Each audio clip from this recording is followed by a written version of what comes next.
Hello dear सहपाठी। तो आज का अपना टॉपिक है, आपके सामने लिखा हुआ है व्हाट इज़ पाई, यानी कि पाई क्या है। ठीक है, तो हम पाई के कुछ जनरल पॉइंट्स के बारे में डिस्कस करने वाले हैं। वैसे तो आपको पता ही होगा कि पाई एक वैल्यू है और पाई एक नंबर है, और नंबर भी कौन सा, इरेशनल नंबर, यानी कि अपरिमेय संख्या, है ना। तो इसके कुछ जनरल पॉइंट्स के बारे में जो डिस्कस करेंगे हम, वो उन पॉइंट्स में कुछ ऐसे रहेंगे, जैसे कि ये जो सिंबल है ये क्या है ना, ये आया कहाँ से और इसकी वैल्यू क्या होती है, किसकी, पाई की वैल्यू क्या होती है, पाई को यूज़ कहाँ कहाँ पर लिया जाता है, या ये हमें कहाँ कहाँ पर देखने को मिलता है। ठीक है, और भी कुछ इंटरेस्टिंग पॉइंट्स हैं इसके बारे में, उसके बारे में हम डिस्कस करने वाले हैं। ठीक है, तो सबसे पहले हम स्टार्ट करते हैं कि ये जो सिंबल है इसके बारे में, है ना। तो जब हम बात करते हैं इस सिंबल की, ये सिंबल आया कहाँ से, तो ये जो सिंबल है ये ग्रीक अल्फ़ाबेट सीरीज़ का एक सिंबल है। ठीक है, जिसको हम एज ए पाई वैल्यू या पाई की संख्या को डिनोट करने के लिए यूज़ में लेते हैं। ये सिंबल, जब हम इस सिंबल की बात करते हैं तो ये ग्रीक अल्फ़ाबेट सीरीज़ का एक सिंबल होता है। जैसे बात करते हैं इंग्लिश अल्फ़ाबेट सीरीज़ की, उसमें क्या क्या होते हैं, ABCD। ठीक है, इस तरह से कुछ अल्फ़ाबेट होते हैं। ठीक है, तो उसके अंदर जब हम बात करते हैं जी की, ठीक है, तो इसको आप कैसे देखते हो, G फॉर ग्रेप्स या G फॉर गन, जो भी आप बोलना चाहो। ये तो हो गया अल्फ़ाबेट सीरीज़ के नज़रिए से। लेकिन अगर आप इसी को साइंस के नज़रिए से देखो या फिजिक्स के नज़रिए से देखो, तो ये G क्या बन जाता है, ये G बन जाता है G इक्वल टू 9.8 मीटर पर सेकेंड स्क्वायर। ये साइंस के नज़रिए से बन गया ग्रेविटेशनल एक्सेलरेशन, यानी कि गुरुत्वीय त्वरण, है ना। तो इसी तरह से ये जो ग्रीक अल्फ़ाबेट सीरीज़ होती है, इसी का एक लेटर, ये पाई, इस लेटर का नाम होता है पाई, है ना। इसको हम एक वैल्यू को डिनोट करने के लिए यूज़ में लेते हैं। वो वैल्यू क्या होती है, 3.14159 एंड सो ऑन, यानी कि ये एक एग्जैक्ट वैल्यू नहीं है, इसकी वैल्यू फाइंड की जा रही है और अभी तक इसकी वैल्यू फाइंड नहीं की गई है ना। तो इसको, इस सिंबल को ग्रीक सीरीज से लिया गया था, और इसके भी कई रीज़न थे कि इसको ग्रीक लैंग्वेज से क्यों लिया गया था। क्योंकि ग्रीक लैंग्वेज में कुछ ऐसे वर्ड यूज़ में आते थे जिनका मीनिंग सर्कल की सरकमफेरेंस से निकलता था या उसके इक्विवेलेंट होता था, उसके सामान्य होता था। तो इस वजह से इस सिंबल को यूज़ में लिया गया पाई की वैल्यू को डिनोट करने के लिए। ठीक है, तो अब इसके नेक्स्ट पॉइंट पर हम बढ़ते हैं। नेक्स्ट पॉइंट है वो है यूज़, यानी कि पाई का यूज़ कहाँ कहाँ पर किया जाता है या इसका यूज़ कहाँ कहाँ पर होता है। तो आपने कुछ फॉर्मूलाज में देखा होगा कि हमें पाई देखने को मिलता है, जैसे कि 2πr, ठीक है, और कुछ फॉर्मूले होते हैं πr², 4/3 πr³, ऐसे कुछ फॉर्मूले होते हैं, है ना। तो इन फॉर्मूलाज में पाई देखने को मिलता है। ये फॉर्मूले किन किन चीज़ों के हो सकते हैं या किन किन चीज़ों के होते हैं, उनके बारे में हम देखते हैं। सर्कल, ठीक है, और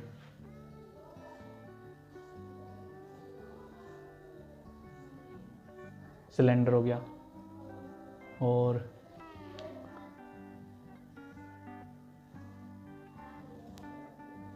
कौन, यानी कि शंकु, ठीक है, और स्फेयर भी हम बोल सकते हैं, वो एक 3D, हालांकि ये 2D है, ये सारे 3D हैं। इसको अगर हम स्फेयर,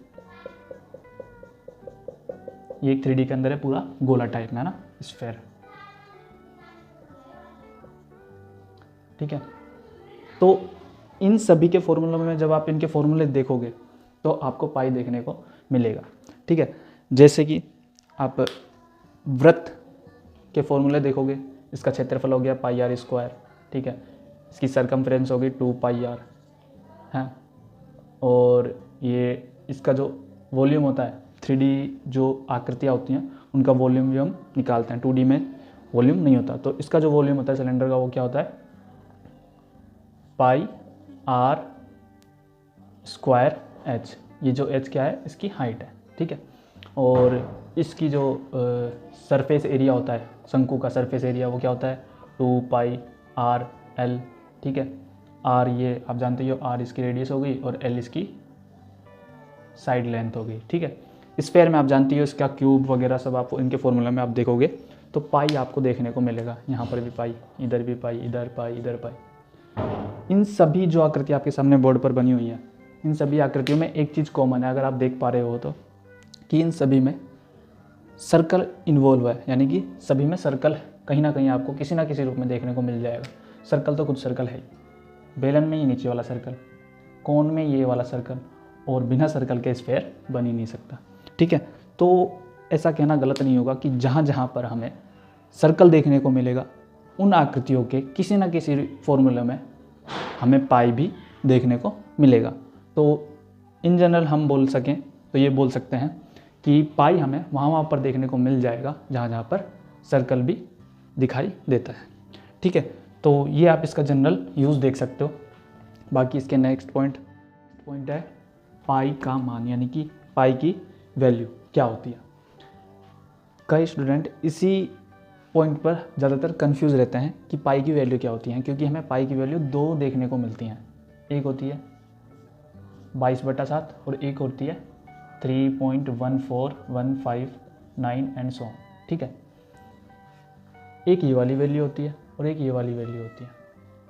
एग्जैक्ट वैल्यू, जैसा कि मैंने अभी थोड़ी देर पहले आपको बताया कि पाई की एग्जैक्ट वैल्यू आज की डेट तक फाइंड नहीं की गई है ना। हमें आज की डेट तक पाई की एग्जैक्ट वैल्यू नहीं पता।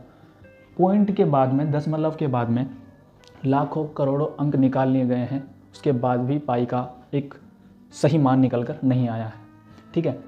और ये एक सिंप्लिसिटी के लिए यूज़ में ली जाती है छोटी क्लासों में ये वाली वैल्यू, क्योंकि जैसे आप 9th क्लास में हो, 10th क्लास में हो, तो वहाँ पर कैलकुलेशन ज़्यादा टफ नहीं हो, इजी कैलकुलेशन करने से, या छोटे छोटे बच्चे होते हैं 8th क्लास में, 9th क्लास में, तो उनको कैलकुलेशन करने में ज़्यादा प्रॉब्लम नहीं हो, इस वजह से इस वैल्यू का यूज़ किया जाता है। और जब आप इसको डिवाइड करके देखोगे, यानी कि जब आप इसको डिवाइड करोगे तो इसके अंदर वैल्यू निकल कर आती है 3.14285 अच्छा, ये वैल्यू भी बार बार रिपीट होती है, ये पॉइंट के आगे वाली वैल्यू, तो इस वजह से इसके ऊपर बार लगा हुआ है, यानी कि ये रिपीटेड डिजिट होते हैं। अगर आप इसको डिवाइड करते जाओगे तो आपको आगे भी यही वाले डिजिट मिलते जाएंगे, लेकिन यहाँ पर ऐसा नहीं है। पॉइंट के बाद में आपको हर बार कोई भी रिपीटेड डिजिट्स नहीं मिलेंगे, हर एक डिजिट के आगे एक नई डिजिट मिलती जाती है, वो अपने पीछे वाले डिजिट को रिपीट नहीं करती है, पीछे वाले फॉर्मेट को रिपीट नहीं करती है, ठीक है। यहाँ पर ऐसा नहीं है, यहाँ पर यही वाली डिजिट आगे आपको मिलती जाएगी, ठीक है। तो इस वजह से इसके ऊपर बार लगा हुआ है ये, ठीक है। तो आप देख सकते हो पॉइंट के बाद में ये जो दो डिजिट हैं, ये दोनों, ये तो हो गई, अगर हम इसको बोलें कि पाई की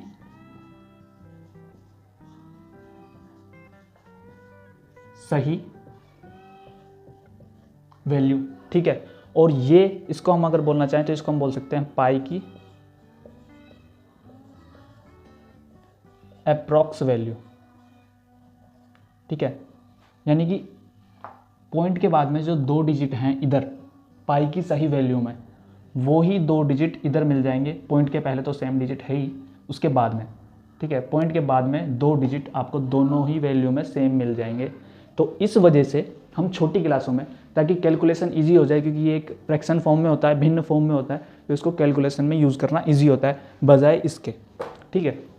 तो इस वजह से हम छोटी क्लासों में इसका यूज़ करते हैं। लेकिन जैसे ही आप 10th के आगे जाओगे, हाई स्टडीज़ में जाओगे, ठीक है, 11th 12th में जाओगे, तो आपको टीचर्स यही बोलते हैं कि आप पाई की ये वाली वैल्यू ही यूज़ में लोगे, ये वाली नहीं लोगे। इससे आपको एरर देखने के लिए मिल जाएंगे आंसर के अंदर, लेकिन इससे आपको अप्रॉक्स आंसर मिलेगा, यानी कि अधिकतम सही आंसर मिल पाएगा। इससे आपको एरर मिल जाएंगे, क्योंकि दो डिजिट तो ठीक है, लेकिन आगे जाओगे तो डिजिट अलग अलग हो जाती हैं, जिस वजह से हमें एरर देखने के लिए मिल जाता है। अच्छा, ये जो वैल्यू है ये कहाँ से आई, इसके बारे में हम बात करते हैं, ठीक है। मैं इसको हटाता हूँ।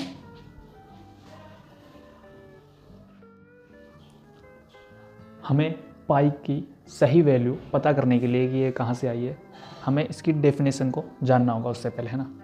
इसके बारे में अभी हम बात करेंगे। सबसे पहले आप इसकी डेफिनेशन देखो। जी हाँ, इसकी डेफिनेशन आप बना सकते हो, पाई की भी डेफिनेशन, ठीक है। वो कुछ इस प्रकार से देखो। सबसे पहले हम एक फॉर्मूला लेते हैं जो आप सबको पता होगा, वृत्त की जो परिधि होती है, सर्कल की जो सर्कमफेरेंस होती है, उसका फॉर्मूला क्या होता है,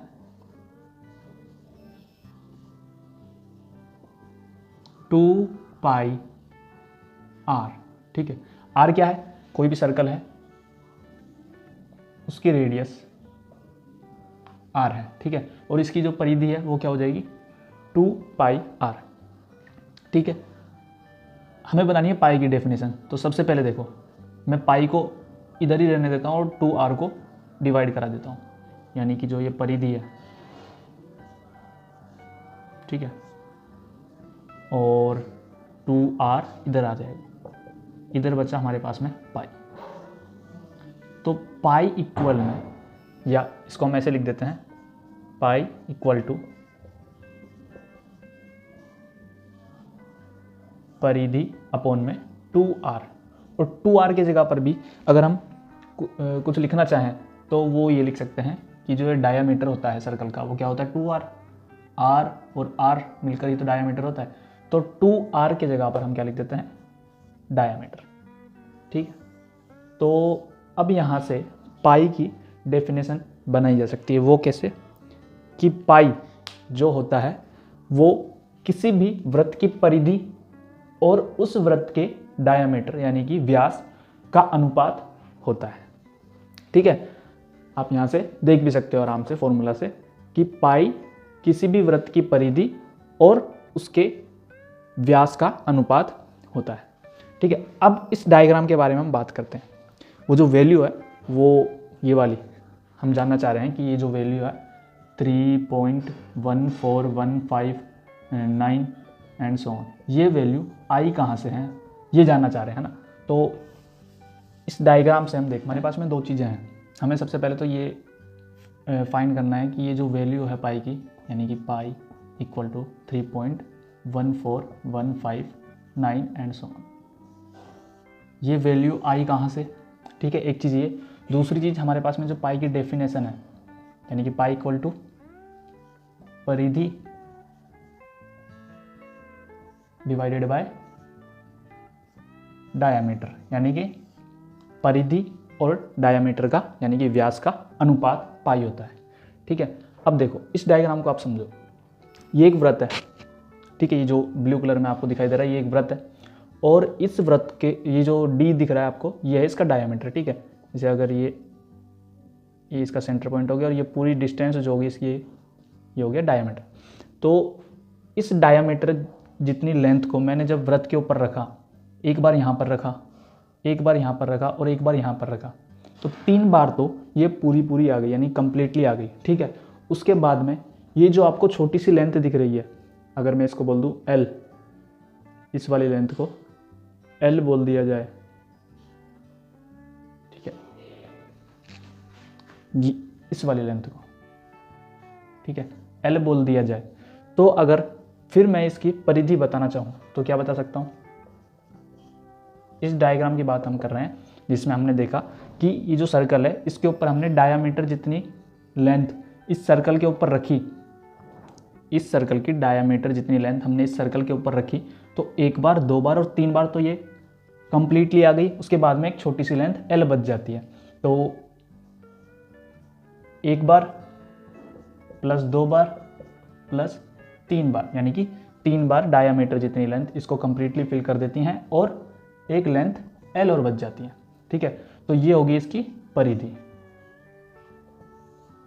ठीक है, D plus D plus D plus L, ये इसकी कंप्लीट परिधि को डिनोट कर देता है। ठीक है, अब देखो पाई की जैसी डेफिनेशन है, उससे हम देखें पाई इक्वल टू परिधि हम देखना चाहें क्या है, D plus D plus D plus L divided by D।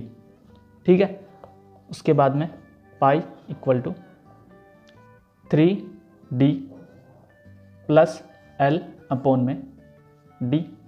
ठीक है, इन दोनों को अलग अलग कर लिए, तो 3D अपॉन में D प्लस L अपॉन में D, D से D कैंसिल हो जाएगा।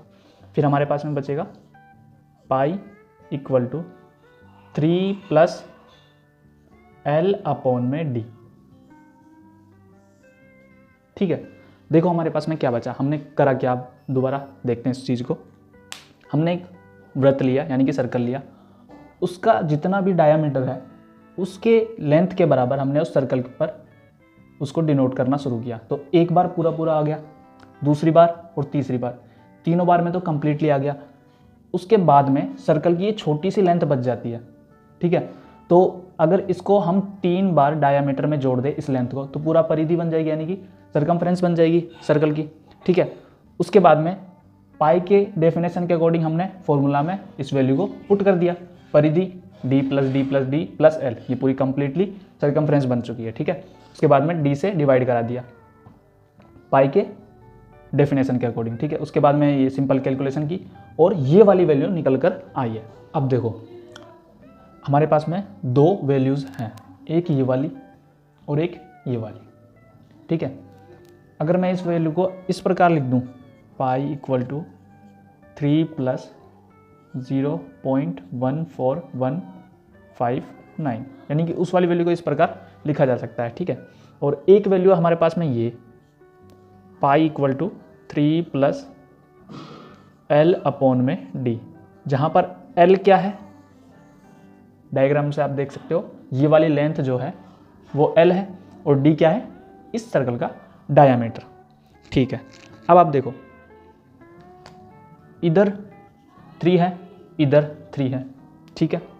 उसके बाद में ये जो वैल्यू बच रही है और ये जो वैल्यू बच रही है दोनों इक्वल होंगी, ठीक है। आप दोनों फॉर्मूला से दे सकते हो और यहाँ पर भी हमने एक एक स्टेप्स को तरीके से समझाया है। तो अगर हम इन दोनों फॉर्मूलाज को देखकर कुछ चीज़ बोलना चाहें तो वो ये बोल सकते हैं क्या, कि जो ये लेंथ बचती है ये एक जनरल सर्कल हुआ, ठीक है। हमने कोई फिक्स वैल्यू नहीं ली यहाँ पर कि डी की ये वैल्यू, इसकी सरकमफ्रेंस ये, हमने एक जनरल सर्कल लिया है। अब इस सर्कल में आर यानी कि रेडियस या फिर डायमीटर आप कुछ भी ले सकते हो और उसके अकॉर्डिंग जो सरकमफ्रेंस आएगी, ठीक है, उस डायमीटर या रेडियस के अकॉर्डिंग जो सरकमफ्रेंस आएगी उसको आप कैलकुलेट कर सकते हो पाई की ये वाली वैल्यू लेकर, ठीक है। ये वाली वैल्यू लेकर आप उसको कैलकुलेट कर सकते हो और एल भी आप निकाल सकते हो, सरकमफ्रेंस मिल जाएगी, डायमीटर आपके पास में है ही, तो डायमीटर इंटू 3 माइनस हो जाएगा सरकमफ्रेंस में से, तो एल मिल जाएगा और एल अपॉन में डायमीटर ये वाली वैल्यू देगा। आप कोई सा भी सर्कल लेकर देख सकते हो, ठीक है। तो वैसे भी आपके सामने आसानी से दिख ही रहा है कि ये जो वैल्यू है ये एल अपॉन डी के इक्वल होगी। और ये ऐसा नहीं कि मैं किसी एक सर्कल को लेकर देख रहा हूँ या 2 सर्कल को लेकर देख रहा हूँ, आप किसी भी सर्कल को लेकर देख सकते हो। ये जो रेशियो आएगा किसका, एल और डी का, वो इस वैल्यू के इक्वल होगा, ठीक है। 3 तो दोनों में सेम है, 3 यहाँ था, यहाँ पर हमारे पास में 3 मिला, वो दोनों में सेम है। और जो पॉइंट के आगे वाली जो संख्या थी जो हमें आज तक नहीं पता चला, हमने लाखों करोड़ डिजिट फाइंड कर लिए कंप्यूटर ने, सुपर कंप्यूटर ने, वो हमें आज तक नहीं पता चला, वो रेशियो कौन सा है, एल अपॉन में डी वाला रेशियो ही है जो हमें आज तक फाइंड नहीं कर पाए हैं, ठीक है। एक बार फिर से देखो आप, एल और डी क्या है, डी तो आप जानते हो ये है डायामीटर, और एल क्या है, किसी भी एक डी डायामीटर के सर्कल को, ठीक है, और उस सर्कल के ऊपर हम डायामीटर की लेंथ जितनी पॉइंट या इंटरसेक्शन निकालें या करें उस सर्कल का, तो 1, 2 और 3 इंटरसेक्शन तो आसानी से हो जाएंगे पूरे डायामीटर के, पूरे डायामीटर से, ठीक है। उसके बाद में ये जो छोटी सी लेंथ बचती है एल, ठीक है, ये और इसका रेशियो ये अभी तक फाइंड किया जा रहा है, ये एग्जैक्ट कितना आएगा, लेकिन वो नहीं निकल पाया है। और ये दोनों इक्वल होंगे, इसके आगे और भी डिजिट होंगे, यही नहीं है ना। तो हमने इस वीडियो में देखा कि पाई क्या होता है ना, पाई के ये जो सिंबल है ये कहाँ से आया, पाई की जो यूजेस हैं, पाई का जो यूज़ है वो कहाँ पर इसका यूज़ होता है, ठीक है। और पाई की वैल्यू क्या क्या होती है, 22/7 या 3.14, उसके बारे में हमने कुछ बातें जानी। तो उम्मीद है कि आपको जो एक्सप्लेनेशन हमारे द्वारा दी गई है वो समझ में आई होगी, और मिलते हैं फिर नेक्स्ट वीडियो में किसी और टॉपिक के साथ में। तब तक के लिए पढ़ते रहें और सीखते रहें।